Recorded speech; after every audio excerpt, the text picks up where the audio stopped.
Blake Collins. I am the Chief Growth Officer here at New Book, and welcome to our second edition of the Outdoor Hospitality Innovators Summit mini-series. Geez, that's a mouthful. So today we are going to cover off the 6 essential marketing strategies for you and your business and organization. And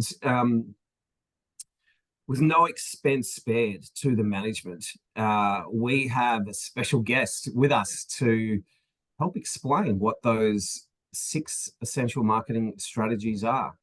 Ladies and gentlemen, put your virtual hands together for Delana Meyer. How are you, Delana? Well, hello, Blake. I don't know that I've ever had such a fun introduction before. Well, it's going to be fun. The next hour is going to be fun. Hey, Delana, always like to ask this question as we kick off. You are an absolute expert in the area of marketing, but tell us, who are you and what do you do? Well, I am Delana Meyer, and I'm a Chief Commercial Officer for Blue Water. My role is to oversee really all the top line revenue generation for the company. I have a great team that does that with me. I'm not alone. So sales, revenue, marketing, content, digital, all of that. So it's a fun job. So maybe for the uninitiated on the call, tell us a little bit about Blue Water and what you do. Yeah, so Blue Water is a indoor and outdoor hospitality management company and owner. We have hotels as well as RV campgrounds, resorts. We have some water parks. We even have a cave, which is pretty fun to sell and market. A cave? So we are all over the U.S. Yes, we have a cavern.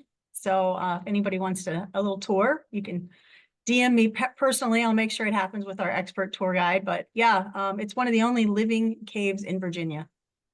I love that. Okay, well, I'll DM you. Hey, how long have you been in marketing? And just give us a bit of a flavor for some of the things that you've done in marketing. Well, I don't like to say because I feel old. I've been in marketing over 20 years. So I think I started out all in operations and sales and moved up the ladder in traditional hospitality, moved over to outdoor a few years ago. But, some of the fun things actually that I've gotten to do have just been a lot with the campgrounds, and RV resorts. And I'd never marketed a cave. I've done golf courses and marinas and, stuff like that for years. But having a cavern has been very different, just in the sense of all the things that you have to learn to make sure you don't steer people the wrong way, and the marketing of it in the sense of the stuff that you create to make sure people don't actually touch the walls on yours because it can ruin the stagmites. I know a lot more than I ever thought I would know about that stuff. So that's pretty fun. Love it. 2 more questions before we kick on in. How important is marketing when you think about business, and like how important is it from your perspective?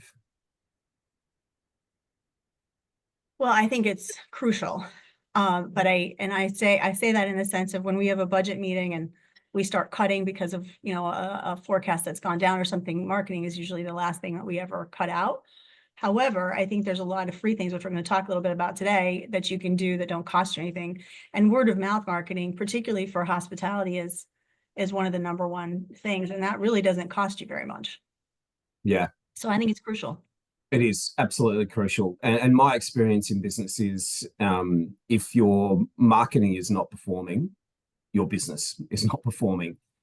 So it is absolutely, one of the most critical things that you need to get right when you're operating an organization. Okay, last question for you before we kick in to the 6 essential marketing strategies. So if you could be any famous personality, rock star, actor, who would it be and why?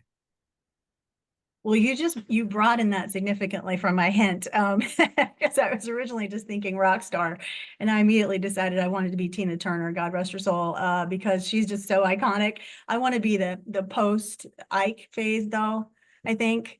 But yeah, I mean, she's so iconic, and recently passed not that long ago, and I've been lucky enough to see her in person and meet her a few times, and she's just a lovely person. So from not only from an iconic point, but just how much she gave back to the community and how much stuff she did. That was my choice. I didn't go beyond rock star. As soon as you said rock star, I just immediately went to her. Yeah, yeah, yeah, yeah.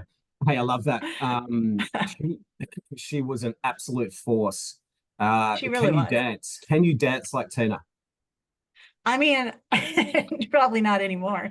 Okay, okay, right. Well, next when we're at Ojai next, let's test that one out.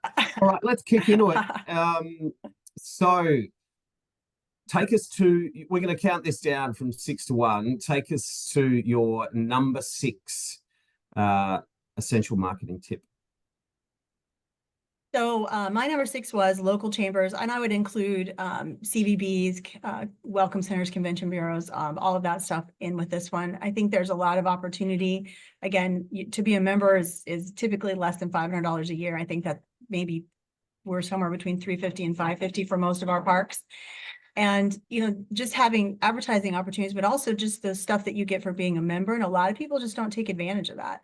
I have a fun example just a couple of weeks ago of a property that we just renewed their chamber membership, and they're like, your property has never logged on. We didn't even know who the GM was. And we have all this content and information that we could be putting out there for potential guests, and also just even businesses to use us. So I think it's a really easy win. And a lot of welcome centers, once you're a member of a chamber, a lot of them have welcome centers that you can put brochures at and things like that. So the cost, again, it's pretty minimal for the return. And a lot of them also have events you can host, a networking event, get local people out, sometimes at very little cost to you. So I think it's an easy win. Yeah, well, like I guess I totally wholeheartedly agree with this. Like what we're seeing is that the traveler of today and the guest, and I think also more and more the traveler of the future, they want to be involved in not only the stay and the experience at the park, but they want to soak up the local community. And I guess this is a great way in order to provide that broader experience. Yeah, I mean, I think so. And you can also if your campgrounds or your parks have events that they open up to the public, most chambers allow you to list them there for free. So that's another easy advertising component that's included in your membership. Yeah, great. Okay, cool. For all our guests on the call, I forgot to mention up front, we're going to have some time for Q&A at the end of this call. So if you do have any questions along the way, please drop them into the chat, and Delana will get to those at the end. So, all right, that was number 6. Let's go through to your number 5. So number 5 is SMS. We use it. I wouldn't say it's been a forever use. It's fairly new for us. And I've used it previously in hotels with different software, but here we've found that it really gets additional communication. We can ask people, we can use it for surveys, we use it for late checkouts, we use it for extending your stay. And it's really, again, it's relatively new for a lot of our guests, but it is something that they like. A lot of them like to communicate that way. It allows for data or Wi-Fi, so it usually it gets through. Even in some of our campgrounds that don't have great internet, they usually can get to it. So I definitely think it's something that's coming on, and we find that we get better engagement in a lot of cases with that. The other thing I would add is I talked to my team, because again, I'm so fortunate to have a great team, and I asked for a little bit of data, and one of the things we were talking about is we have a couple of campgrounds that do over like 50% of the total that we've had so far, but we have about a 10% engagement in just the extend your stay or late checkout component. So we have a higher engagement for like, hey, our event's happening in 10 minutes, or join us for this, or our Wi-Fi's down, or whatever those communications are. They have a higher engagement, but even so, the conversion on this so far is running around 5.5%, which is more than some of our marketing. So I think it's a good next step. How, like, to the uninitiated, and for those on the call that aren't doing it today, like, it sounds like, it might be, is it difficult to set up? How does it work? How do you, operationalize this? Well, there are some data laws, so you do have to get permission. You do need, I mean, like Newbook, we use Newbook on our Newbook properties, but almost all of the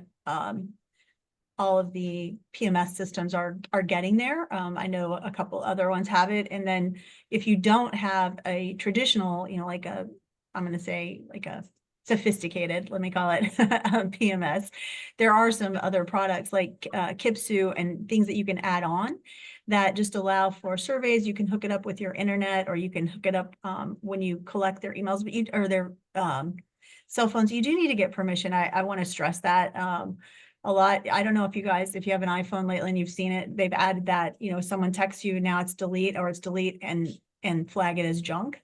You don't want to be in that pile. So, follow the proper channels. If you want to protect yourself, I would definitely use the system and then get people to opt into it. Obviously there's a cost, but I think it's minimal. Yeah. Yeah.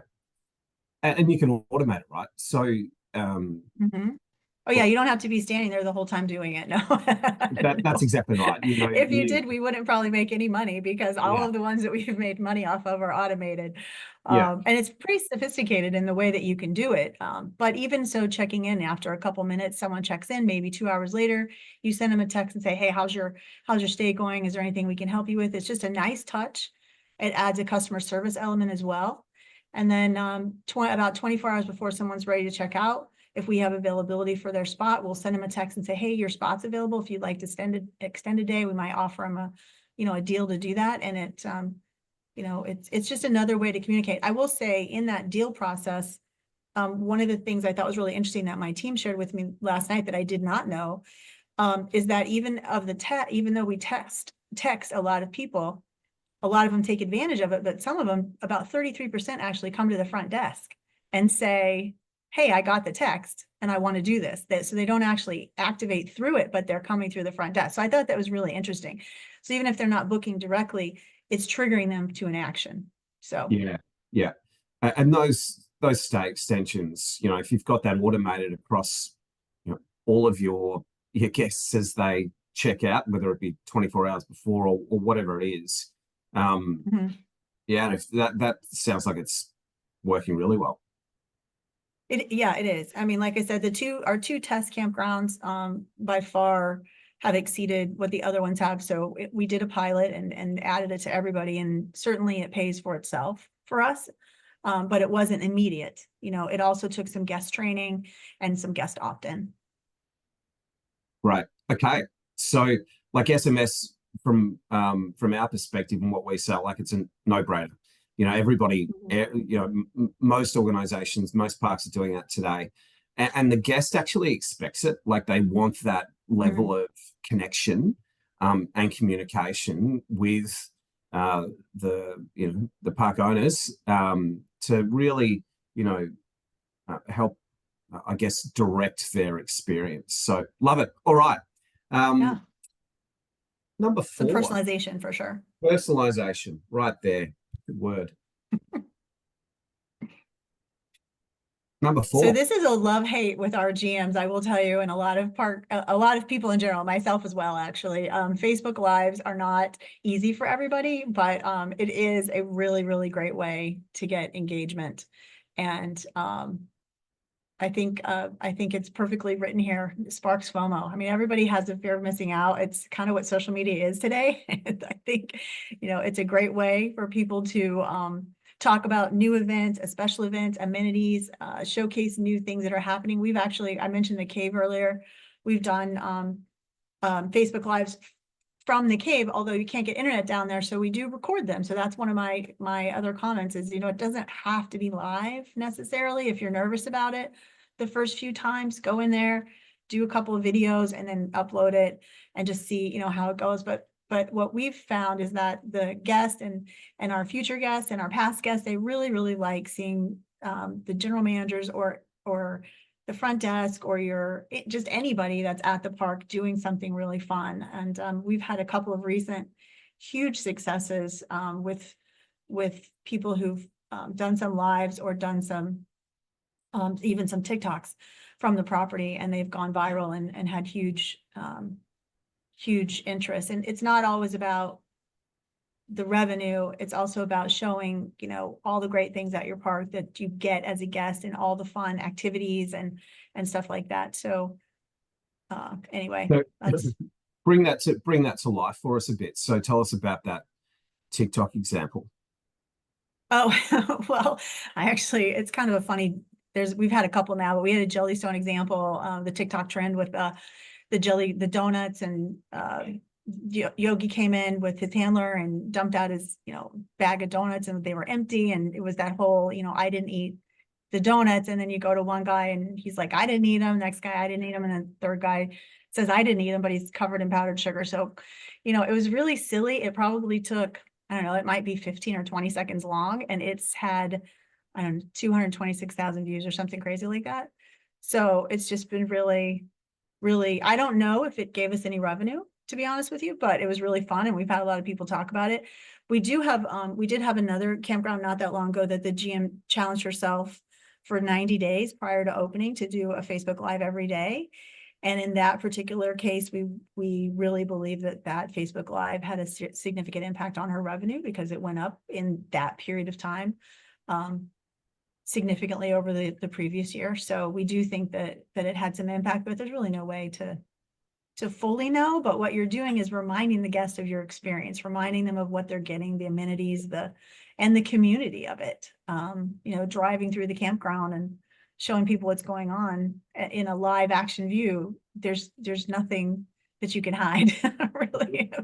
Exactly right. I love that commitment, like every day for 90 days. Like, what was some of the things that she was doing? Do you remember? Oh, everything from showing the pizza of the day to standing at the pool to talking to guests, even riding around a new golf cart, showing just when new merchandise came in from the store, just all kinds of it was just limitless, really. And originally, usually people are like, I don't know what to talk about, but if you any given day look at what's going on in the area, it's just so easy, whether it's in your store or whatever. You could introduce a new employee, you could talk to a seasonal guest if they're willing, obviously, or showcase a dog, put someone on the slide, like whatever. There's just a lot of really, I think it's easy to find the things. It's harder to get the gumption, I guess, or to go out there and Confidence. put yourself Confidence. in that. Yeah. But Well, I think it's it's kind of like now.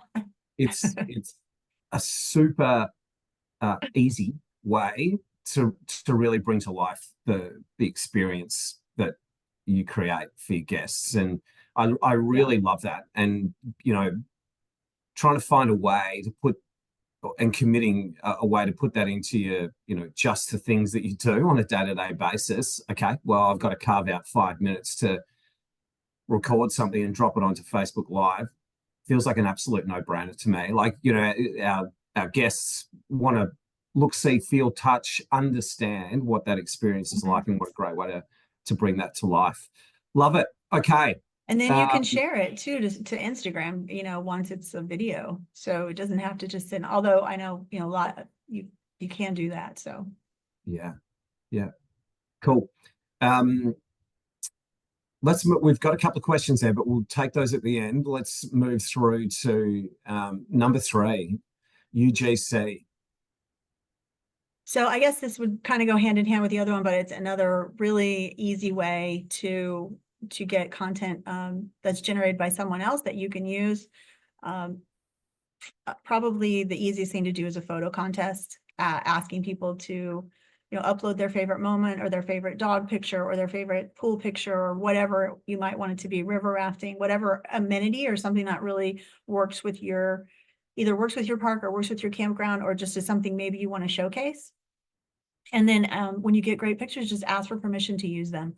And that asking for permission is not hard. There are some platforms to do it on, but frankly, just asking in the messaging or DMing them is another great way.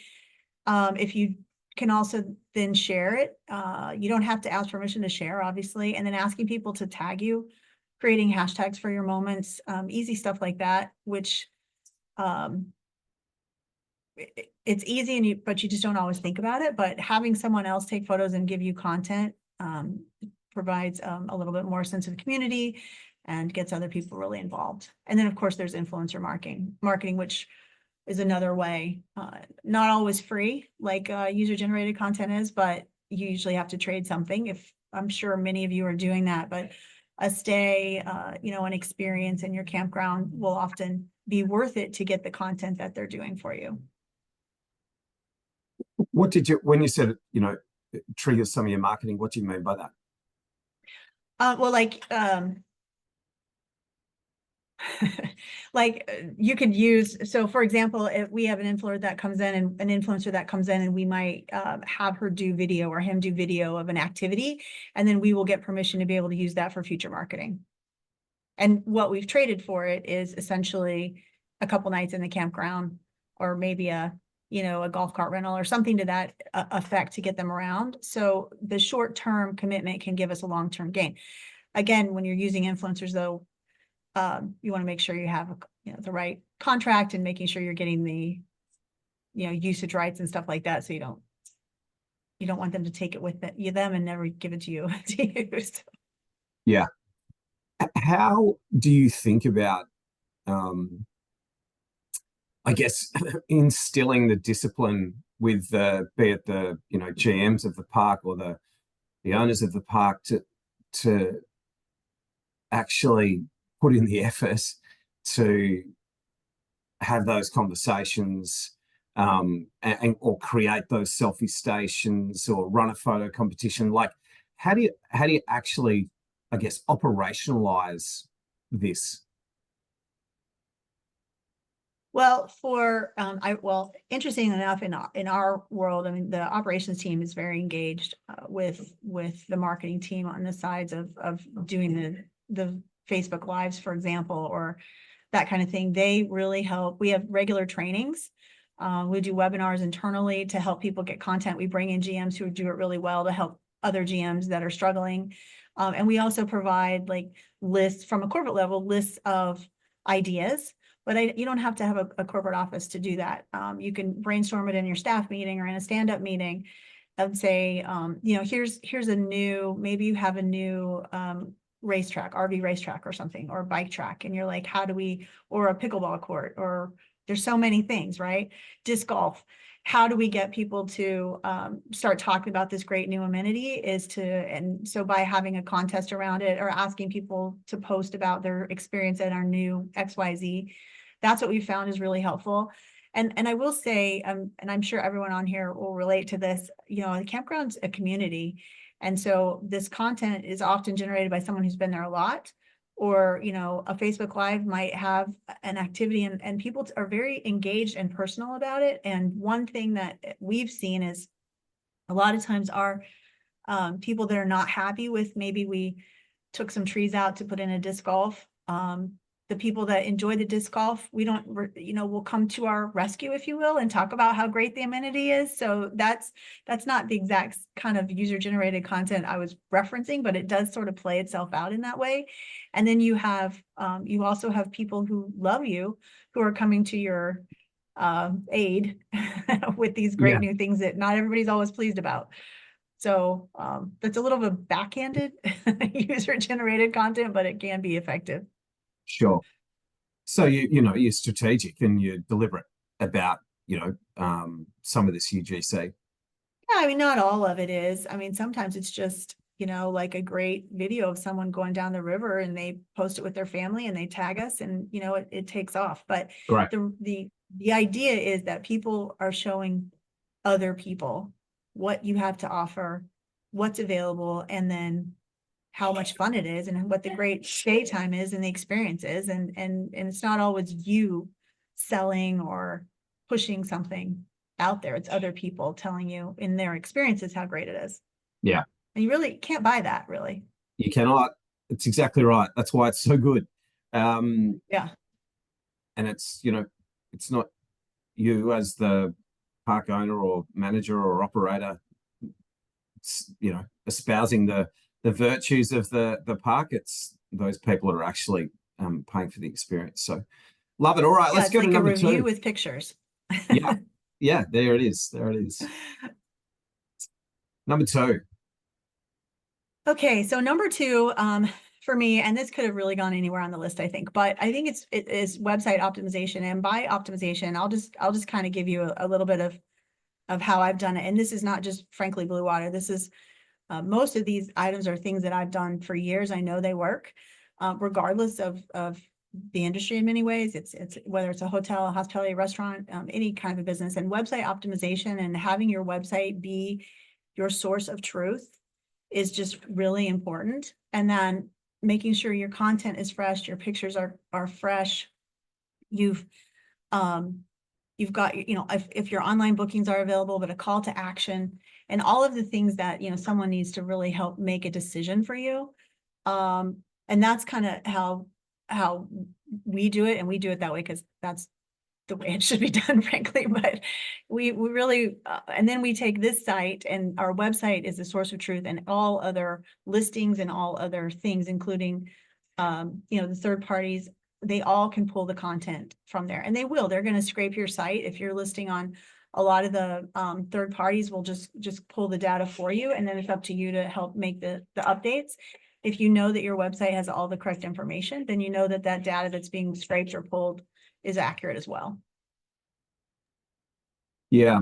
Like this is critical, isn't it? It really, really is critical. It is because, yes, it is. I mean, I can tell you from Blue Water, our organic, our website it makes the most money than anybody, makes more money than any other channel, right? So Yeah. Yeah. it's important. What happens if you're doing, you've got great relationships with local chambers and, leads and are coming through there. You're on Facebook Live. You've got great user-generated content, and your website is poor. What happens? Well, I don't want to blow number one, but but as you go through and, when people search you, your website, you really want your website to be the first thing that comes up. And hopefully organically, but all of that stuff is going to come up. But having incorrect information across the various platforms that you're listed is going to cause you to rank lower down in Google sort. Yeah. And if you are a chamber member, as you mentioned that, having reciprocal linking, I mean, having these chambers and these organizations that have a higher SEO value can help your search order organically just by being related to them. So reciprocal linking, as an example, if you are working with a university or you're working with a government agency, or you have, even the chamber, anything that's like a .org, a .gov, a .edu are going to have a higher ranking. So if you're working with that university, like I know I'll use the example again of the cave. I'm really plugging this cave today, so I hope someone will Google it after this. But Yeah. we work with the university there, and so in that area. So to have a link on their site to our site and our site to their site, that's reciprocal linking. And because they're a .edu, it's a higher, Google sees them as better, safer, if you will, because they're not a .com or a .biz. So they have more requirements and more regulations. So they're seen as a higher value. So that's just one of the other ways, and those are small things. The other thing I think, and you put it in the hot tip because I think it's really important, is having FAQs. Most of the websites today are built in, WordPress, or they're built in maybe Wix, or a third-party tool that will allow you to build pages out. If not, it's still not that hard, but having an FAQs, because Google also will will look for those questions. And then they can find, when people are Googling stuff, if they can find the answer on your website, you become, again, that voice of authority. So, and FAQs are easier to identify than you probably realize. It's usually the questions that people are asking you when they call you make great FAQs. Yeah. And like, I, you know, speaking to people within the industry, there's, I think this thought that maybe it costs an exorbitant amount of money to get your website right, but that's not the case, is it? It doesn't have to be the case. You Yeah, can spend as much money as you want on your website. I correct. know people right now who would happily take 50 grand from you if you want to give it to them, Yeah, but it doesn't have to cost that much. And in fact, if you're using a WordPress or a Wix or a GoDaddy or one of those website builders, they all have tools built into their platforms that you can add in via plugins, and they're typically free to include in your site to help you. And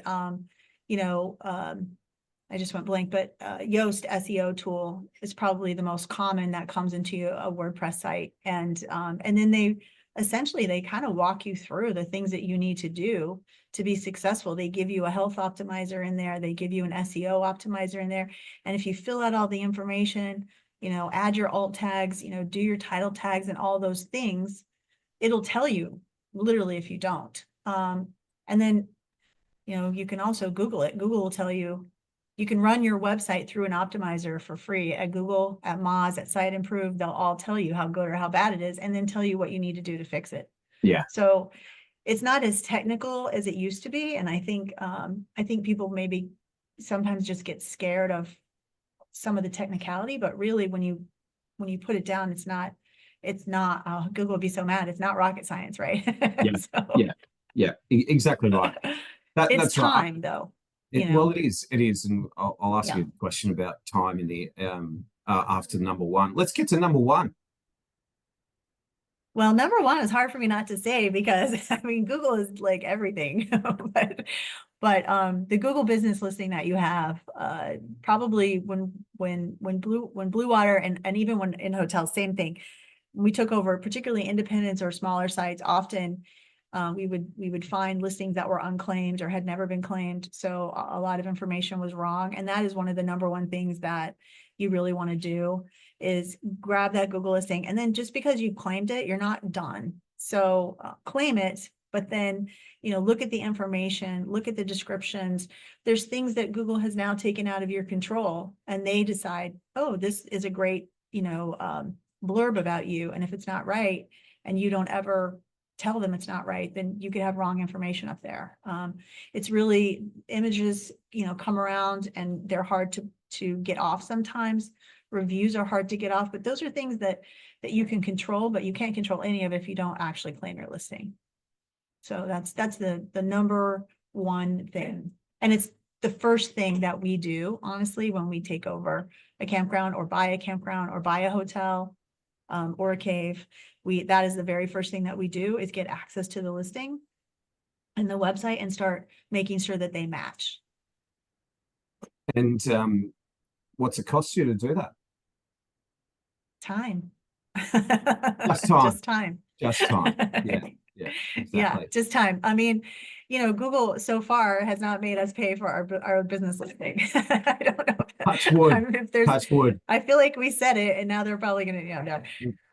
No, it's free, but it does take time. And if the other thing that's a little bit of a negative about your business listing is anyone could try to claim your business listing. It doesn't have to be you, but you do have to prove it. You do have to prove you own it. There's a verification. If you haven't done it, there's a verification. Either phone is the quickest way, or you can do a postcard. Sometimes you have to do the postcard. So, and people try. There's a lot of scammers out there who will try to grab your Google listing. I filled them off, and I know Tim digitally would tell you he probably gets an email a day saying so-and-so wants to claim your business. And you have to go in and say no. But so they will do that. But if you're watching it and you grabbed it, you do need a Gmail to do that. I would point that out. So if you are like, I don't have a Gmail, then you may not have claimed it. I think we've got and to you want to make sure that you are the owner too, by the way. So yeah. And there's just an example of an unclaimed listing and a claimed listing.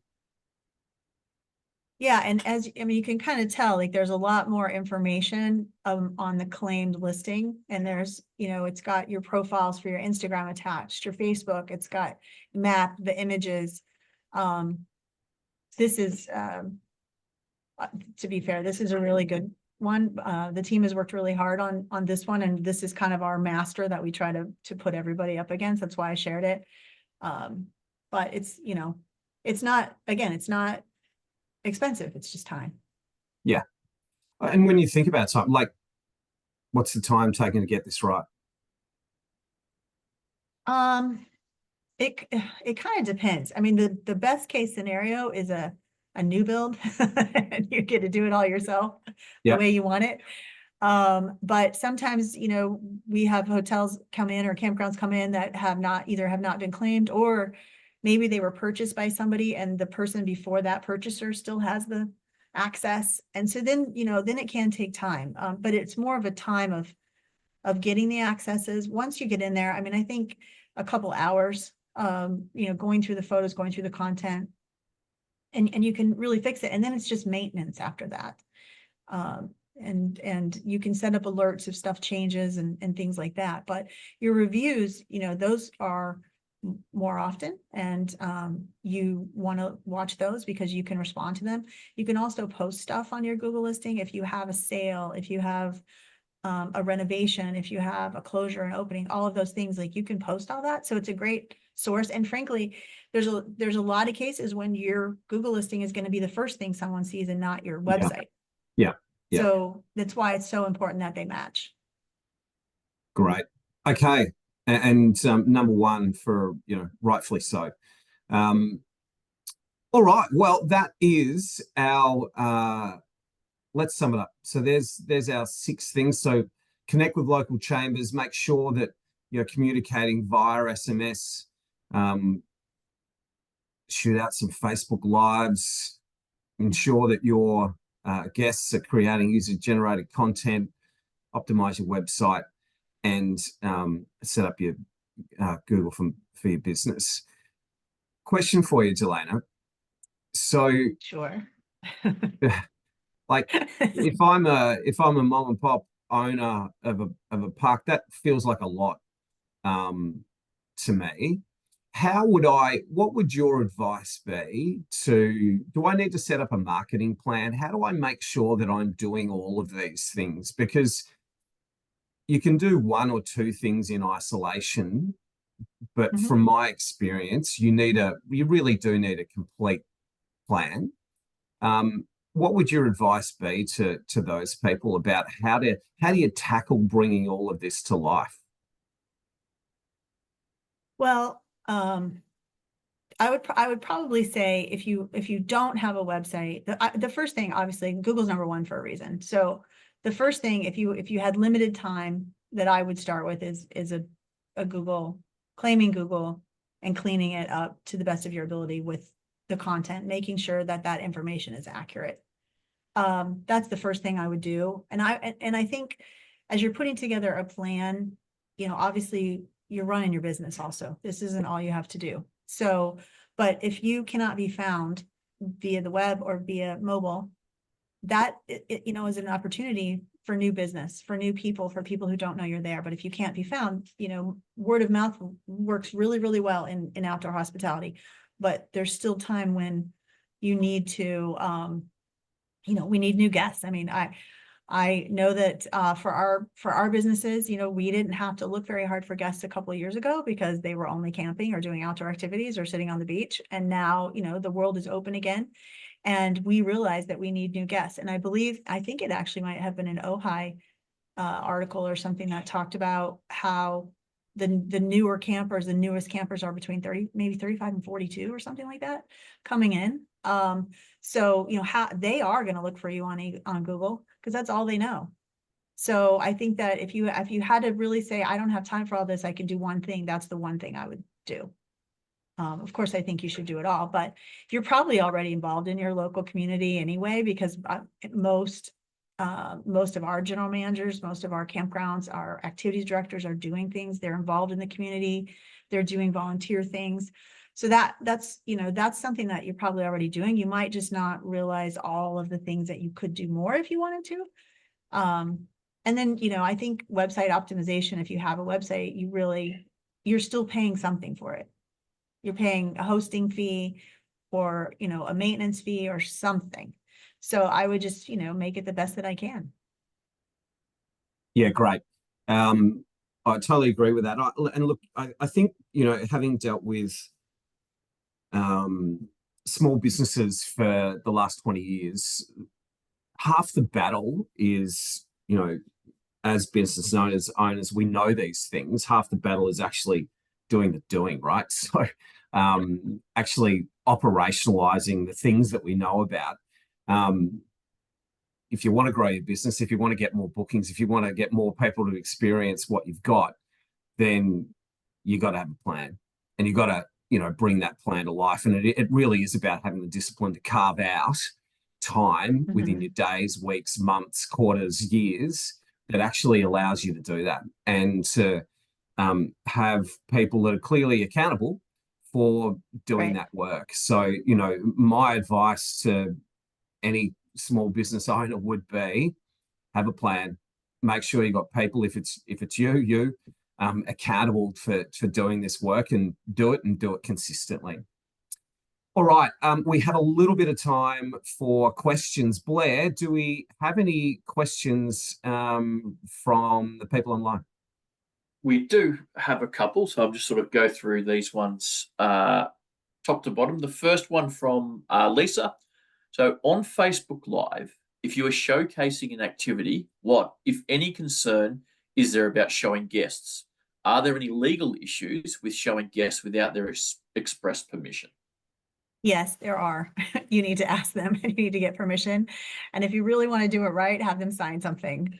We actually have incorporated that into some of our T's and C's, so that people have the ability to say yes or no, even at check-in. But yeah, you definitely need to ask, and particularly with kids. Oftentimes when we're doing those things, to be honest with you, if we haven't asked a guest, we're using an employee, because all our employees are opted into it as part of their employment process. And you also want to be careful. One thing I would add is if you do a Facebook Live on, let's say, a dirt track, like a motocross, and you require guests to wear a helmet, don't do the Facebook Live without your person wearing a helmet. So just, make sure you follow all the rules that you set for the guest in your lives. That's really important. And we actually just got dinged on that. That's why it's fresh in my mind. So this isn't so much a question, but just a statement, but from Amanda, user-generated content. So they just made a welcome to our ranch postcard and photo opportunity piece with like the face cutouts and some suggested hashtags down the bottom. So we haven't had it up yet, but hoping it will take off. I suppose love that. just off the back of that, what, if any, tips would you have for someone who's just starting out or just wanting to get it out there? Any little tips or extras for, we've got it all set up and we're just about to launch it? I love that. I like adding a hashtag, adding your Instagram handle or your Facebook handle. Even QR codes are alive and well for sure. So that's another thing to make it easy for people to upload something to write to their social media, is put a QR code on it if it's big enough. But I think those, even I mean, even my kids like go stand in front of, you see them all over the place, the wooden cutouts. They're still out there. Yogi is very popular that way. People stand beside, if you have a Jellystone, anyone stand beside, Yogi to take pictures all the time. And then also establishing those spots, where you want people to be, so that you have that beautiful Chincoteague, Assateague Park, actually in Maryland. My family was just there not that long ago, and they showed me something. They actually have a selfie station where you can put your phone up right on it and take a picture, and they time lapse it even, so that they want people to hashtag it. They tell them all the instructions that they want, and people put their phone in the same exact spot so they can show the time lapse of that view, which I think is really, really clever. Probably didn't cost them very much at all to do that. So it's a great idea. Excellent. And the last one, look, it's already been answered in the chat, but just for anyone else who might be reading along, the question was, what does SEO and FOMO stand for? So FOMO is fear of missing out, and I love the confidence of which they ask, which means they probably are not missing out on anything. And then the other one is search engine optimization, which is just the acronym for how to make sure Google finds you, and not just Google, Bing, as well as, you know, Facebook and any other algorithm that has a search mechanism inside of it. And one here from Stephen specifically, are there any strategies to optimize or improve OTA searches? Is that something that Blue Water focuses on? That's a can of worms and an entirely another webinar. But, most OTAs will not tell you how they're optimizing, and I cannot speak confidently that all of them have a great algorithm, but typically I would say, again, you want your content to be fresh, and you want all of the I's and T's, you know, I's dotted, T's crossed. If there's a spot for a photo, put a photo in it. If there's a spot for, you know, open and close dates, put the open and close dates in there. Just the complete listings. And I think my OTA partners at some of the ones I work with would be happy to hear me say that, but complete your listings typically will help you in search. Obviously there's pay to play options too, but if you're using, you know, like I know NewBook has a connection with like booking.com. If you're using those, you know, going in, I know booking.com, Expedia, even VRBO, it's also a lot of it's on your review scores. So those are important as well. And that looks like all the questions we have for the moment. Just wait to see if there's any latecomers coming on, but that seems to be it for all the moment. questions answered. Well, great. Thank you, Blair. Well, Thanks, Blair. if there are no other questions, that is a wrap. Hey, Delana, thank you so much for your time and insight. You are simply the best, better than all the rest. As they say, hey, we look forward to doing the nut push with you at Ojai in the coming months. And to everybody that joined us today, hey, we hope that you took something away from today. I think, you know, you can look at the 6 things that we talked about in isolation and apply some of those.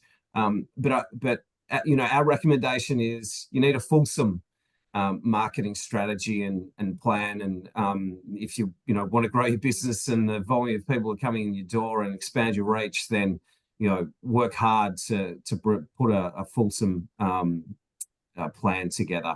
But hey, thanks again for your time. Delana, you're a star. We really thanks for having me. Insight. I hope it was helpful. Thank you. Sure was. Thanks, everyone. We'll see you again next time.